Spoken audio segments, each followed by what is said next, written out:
What you want, when you want it, where you want it. This is The Mesh.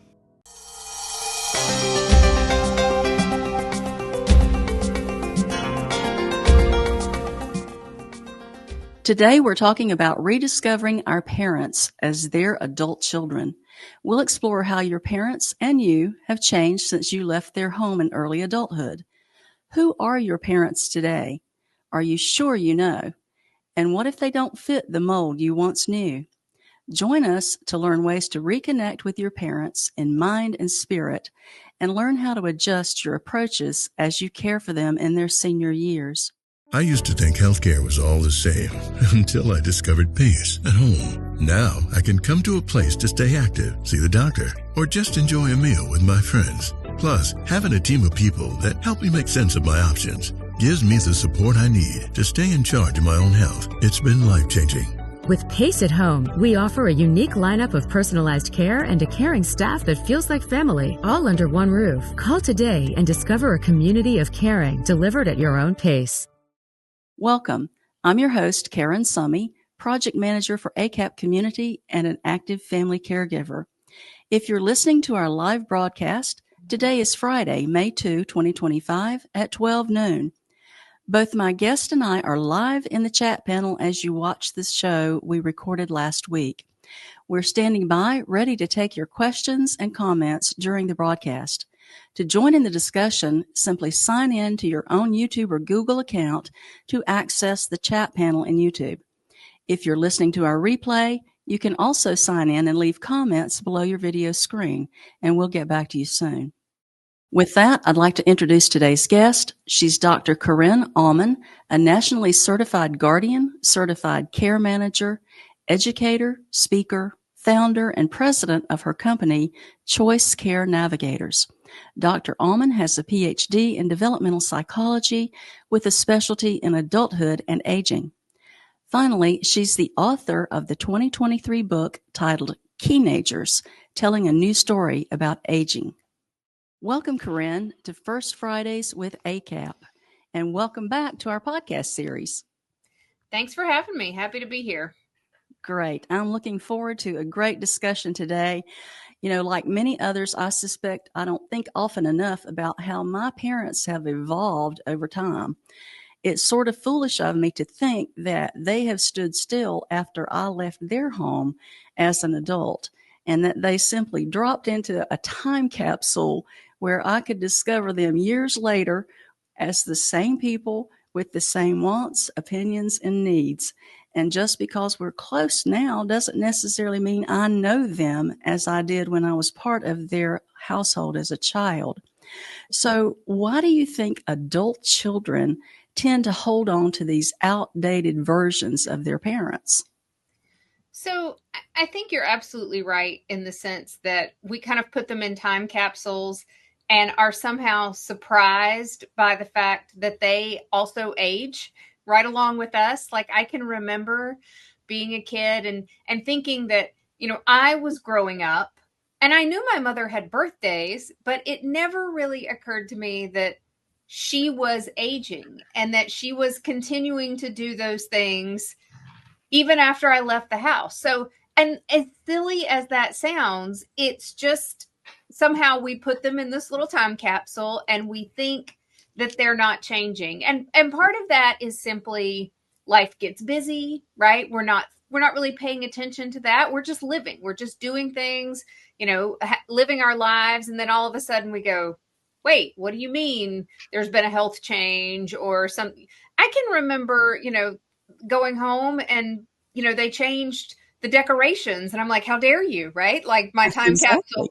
My time capsule home is supposed to stay exactly as it was when I left. But I mean, of course not. Of course not.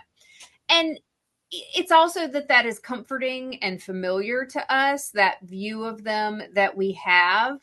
You know, that's how we knew them. And so that transition into some sort of new understanding takes some mental effort and may be a little stressful or may even make us a little fearful, right? Like if I have to acknowledge that these things have changed.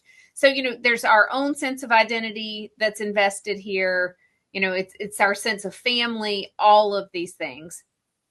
And I think too, we have to remember as we make these adjustments, or as we try to break the time capsule open, that is maybe going to be something that's a little stressful or unfamiliar. And that's okay. That's okay. It's a new experience for everybody. Right. And it occurs to me that the role that our parents have as when we're children is much different from the role they have now, because when we're small and we're dependent on them for everything, mom might be the cook or dad might be the cook, or someone does the laundry, someone keeps the house clean, someone does all those things. And as we go back to that home as an adult, they don't have that role anymore. Mm-hmm. So it's interesting to think about all that, how all of that transpires. My mom talks to me sometimes about the way the world itself has changed since she was a child. When she was born, there were no televisions, there were no microwaves. There was not this proliferation of specialty medical practices. You saw the old country doctor and that's where you went, not to multiple places. And so much more that's changed. And since I have become an adult, I left home and was an adult before we had the internet and common use of home computers or smartphones. And we often forget that a lot has happened as we simply live our everyday lives. So tell me how we can stay curious about our parents as those evolving individuals. So I think acknowledging what you just said about how different the world is as they have aged, as things have changed, it's a big deal. And I think asking open-ended questions about things like that, to talk about how much it has changed, really gives you some insight on all the things they've lived, the experiences they've had, and how the world might look really different to them based on, how things have evolved over time. But I also think it's about just kind of asking open-ended questions, not just about somebody's health. I think, a lot of our conversations as we grow older tend to focus around health, and not that that isn't important, but your parents are, just like all older adults, your parents are complex people with emotional lives and social lives and hopes and dreams and fears and joys, and asking questions about those things, showing interest in what they're interested in can really help us connect and, understand who our parents are today, because they're not just their health conditions. They're not just your parents. They have all these other roles that they've played throughout their life. Maybe they were a teacher, or they were an accountant.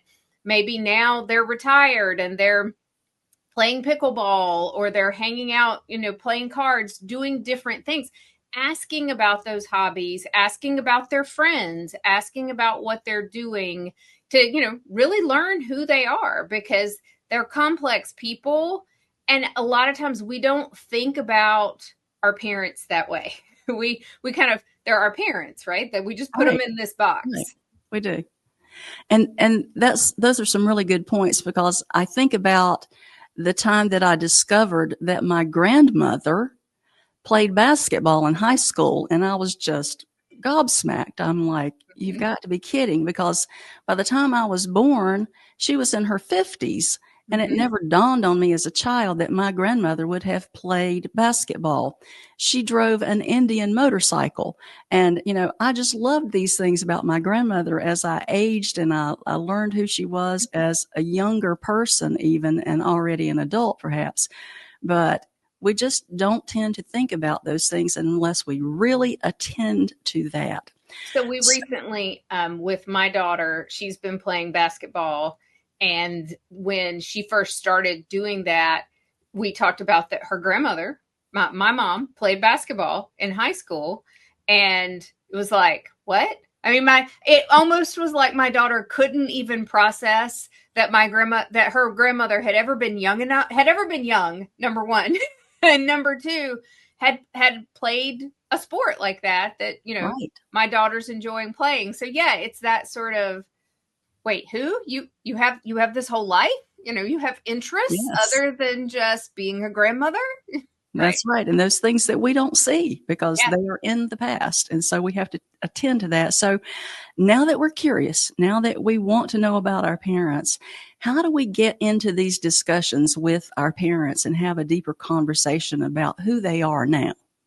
So I think the main thing is to start with just curiosity, right? This is not a checklist. I'm not going to give you a checklist of questions to ask your parents. But trying to be curious about what brings them joy today. What are they really enjoying doing? Or what's something that they wish people understood about aging, or that they wish people understood about whatever stage they're in. One of the most interesting things, I think, is understanding that your parents are experiencing their life for the first time too. So whatever age they are right now, so my mom is 80. This is the first time she's ever been 80. She's never done this before. This is brand new. And so I think we kind of go, oh, well, they know what it's going to be like, or they know, I just turned 50. This is the first time I've been 50. I've never had this experience before. And talking to them about what's that like? What has surprised you? What has upset you about this? And just having open conversations so that we can just talk about what's going on in life, and not, some checklist of things we've got to specifically discuss. The other thing is, you may ask questions and they may go, I don't know. I don't know what to tell you. And that's okay too. The first time you ask a question like that, if it's a different conversation than what you typically have, they may not know how to respond. But just try again. Try a different question the next time. Stay curious and stay open to having those conversations. I love that whole idea. And, I think about the fact that the age I am, my parents once were. Mm-hmm. And so if I'm asking them about what it's like to be 80 or what it's like to be 90, then if I live long enough, I will get there.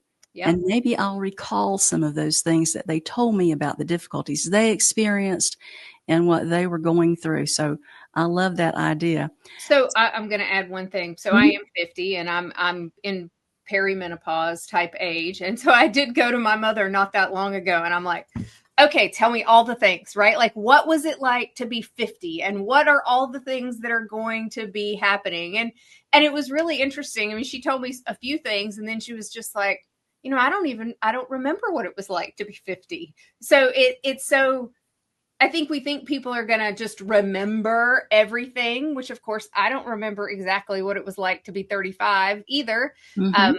But boy, I really wanted her to give me the checklist of, okay, here's all the things I'm going to expect at this age.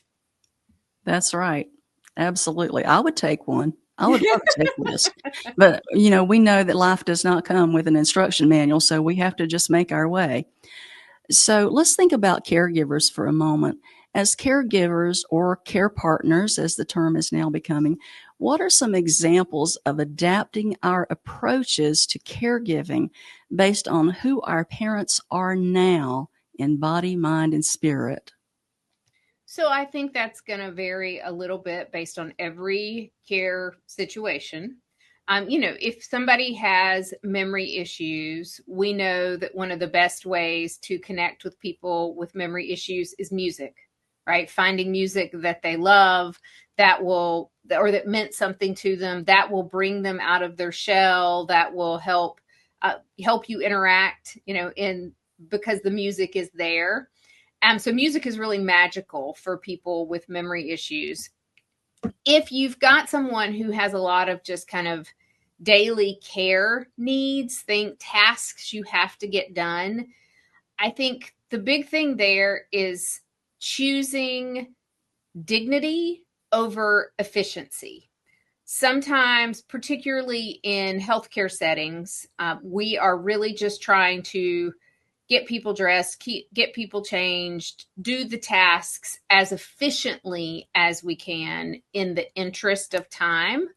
But I think doing them with dignity for the person that you're caring for is actually the much more important and the more bonding experience, right? Like taking care in performing these tasks. I could even say like doing them with love, doing them with care. So it's not about how fast we can get the shower done and get you dressed. It's about, let's have this experience of, let's take a shower, let's get you dressed, let's make you look nice, let's, work through this process together, not just how fast can we get it done. And then the last thing I would say about meeting somebody where they are is in terms of matching emotional tone. Especially for people with any sort of cognitive changes, it's really more about comfort, not necessarily correcting things that they say or things that they do. You want to redirect behaviors and you want to offer comfort and companionship. If they're telling you it's raining, but it's really not raining, you don't have to correct that. It doesn't matter. And it's going to just upset them. And so, we really want to meet people where they are in terms of their care needs. Great. Wonderful tips. And we've talked a little bit about how our parents can change over time. So what about those parents who you discover really haven't changed much over time? How do we stay open to that possibility as well? So, some people are just very consistent, right? They have their identity or they have their beliefs, and that is just who they are consistently. And we have to respect that. If that's who they are, and we know that, and we know there's really no changing them or arguing about it, then don't, right? Like don't waste your energy if that's, kind of a boundary or something that is pretty much written in stone.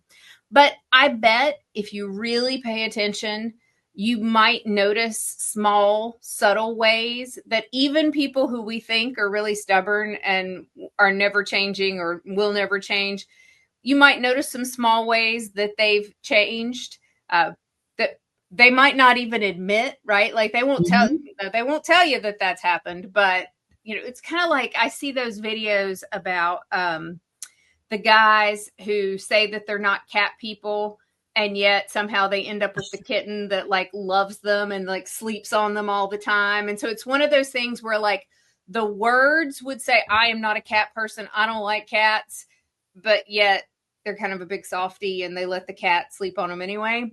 So there are things like that where people do adapt, even though they won't even admit that they've done that. It's kind of hard to turn away from all that unconditional love, isn't it? That's right. And the other thing is, I think we have a tendency that if somebody hasn't changed, we assume or we associate that with no complexity, right? No depth of thought or reflection. And that doesn't necessarily, they don't necessarily co-occur. So we don't want to assume that no change means no complexity or no depth of thought. They may have really, really thought about why they think the way they do or why they feel the way they do. They may even have different reasons now for how they think and feel and act than they did 20 years ago, even if they're still acting in the same way. So again, just because it hasn't changed doesn't mean that they aren't complex people with deep thoughts. Right. I think about the fact that when we're younger and younger parents even, time is at a premium. And so as we grow older and we have more time to reflect, then that can bring us that deeper interconnection with the person that we are and who we want to be. So yes, we need to think about all those things, I know. Well, I'm telling you, you have certainly given me a lot to think about. And before we close today, if you could give me just one piece of advice to adult children about connecting or reconnecting with their aging parents, what would that biggest thing be? I think the thing I said earlier about be curious. Just be curious, because we do get so busy and we kind of have these standard interactions with our parents. You know, when I call my mom, how are you? What are you doing? You know, what's the latest news on whatever the, family members or things that have been happening.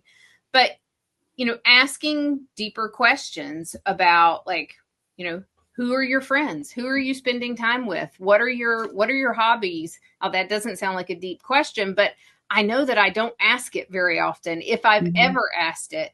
And so just to say, what are you into these days? What the kinds of things that you might talk with your friends, having those conversations, being curious about who your parents are. I like the one you chose because, as we get older, there are more opportunities for loneliness and isolation and those sorts of things. So getting the answers to those sorts of questions really tell us, are you active? Are you socially engaged? What can I do to help you be that way? Or do you want to be? Or are you bored all the time? Or, what does life look like right now? So those are very good segues into that kind of conversation. So thank you very much. Yep. Well, I want to thank you for the great insights and tips that you've given us today to stay connected with who our parents really are today as we interact with them as adult children. And thank you to you, our viewers and listeners. We hope this information will be helpful in your caregiving journey. If you haven't already done so, please be sure to click the like button below your video screen. And if you'd like to hear more of our broadcasts, click the subscribe button as well. We want to say thank you also to Pace at Home in Newton, North Carolina, for sponsoring all of our Caregiver Community podcasts, and to Every Age, our sustaining partner. Please join us again on Friday, June 6, for our next episode. You can view the replay of today's program through our ACAP Community website at www.acapcommunity.org, or find the audio podcast as part of the mesh network of online shows and podcasts. You'll find our podcast on any platform where you listen to podcasts, as well as on our website. We hope you'll visit our website to learn more about ACAP and our free educational programs offered in person through local community chapters. Until next time, be well. Bye for now.